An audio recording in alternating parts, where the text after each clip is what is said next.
नमस्कार, अमरावती खबर के न्यूज बुलेटिन में आपका स्वागत है। आइए पेश करते हैं आज के प्रमुख समाचार।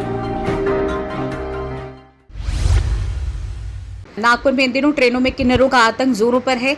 यात्रियों को चलती ट्रेन में हथियार दिखाकर जबरिया वसूली करना अब आम बात हो गई है। कई बार ट्रेन में यात्रियों को किन्नरों से विवाद के चलते अपनी जान तक गंवानी पड़ी है। किन्नरों के आतंक से डरे सहमे यात्रियों के सामने एकमात्र विकल्प अपनी जेब ढीली करना ही होता है। यदि इन्हें रुपए नहीं दिए तो ये बदतमीजी करने के साथ हाथापाई तक पर उतर आते हैं। दूर दराज से सफर करने वाले यात्री विरोध करने की बजाय किन्नरों की दबंगई के कारण चुपचाप जेब ढीली करने को विवश हो जाते हैं। रेल प्रशासन की अनदेखी के चलते नागपुर रेलवे क्षेत्र में इस तरह की घटनाओं में लगातार वृद्धि होती जा रही है। गुरुवार को भी ऐसा ही एक मामला सामने आया जब ट्रेन क्रमांक 12722 दक्षिण एक्सप्रेस में नागपुर रेलवे स्टेशन के आउटर से एक किन्नर नुकीला हथियार हाथ में लेकर इंजन के पीछे लगे जनरल डिब्बों में चढ़ गया। उसने हथियार दिखाकर यात्रियों से कम 50 रुपए की मांग की। नहीं देने वालों को कील घुसाने की धमकी तक दी। बाद शाम 5 बजे के हजरत निजामुद्दीन ने हैदराबाद जा रही दक्षिण एक्सप्रेस नागपुर स्टेशन के आउटर पर पहुंची और सिग्नल न मिलने से रुक गई। जैसे ही ट्रेन रुकी, इंजन की ओर लगे जनरल डिब्बे में टी शर्ट और लोअर पहनी एक सुंदर सी लड़की ने अपने पास से नुकीली कील जैसा हथियार निकाला और यात्रियों को धमकाने लगी।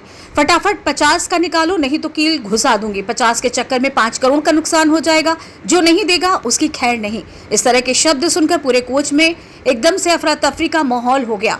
डरे समय यात्रियों को जेब ढीली होने लगी। किसी की जेब से 100 का नोट निकला तो वो भी रख लिया। 50, 20 और 10 फटाफट रख कर किन्नर आगे बढ़ गया। जो यात्री नानुकुर करता उसे बार बार कील दिखाकर धमकी देकर गंदी गालियां देता।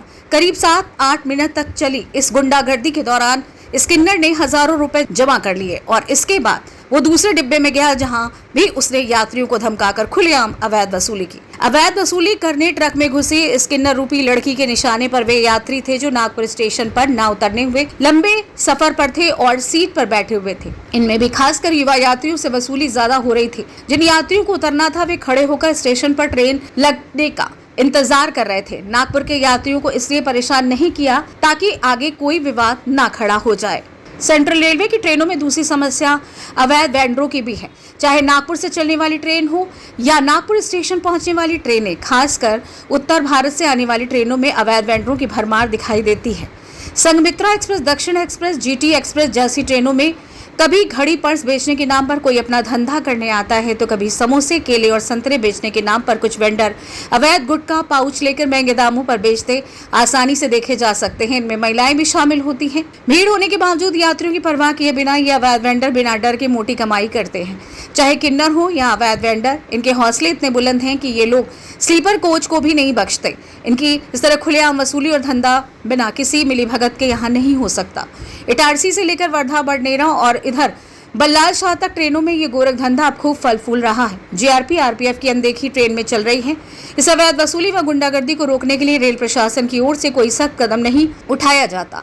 शाम 5 बजे आउटर पर जब ये सब कुछ चल रहा था तब ट्रेन के डिब्बों में यात्रियों की मदद के लिए जीआरपी, आरपीएफ का कोई जवान मौके पर मौजूद नहीं था। नागपुर के 3 नंबर प्लेटफॉर्म पर जब करीब 5:20 पर ट्रेन स्टेशन पर पहुंची तब कोई जवान आसपास नहीं दिखा।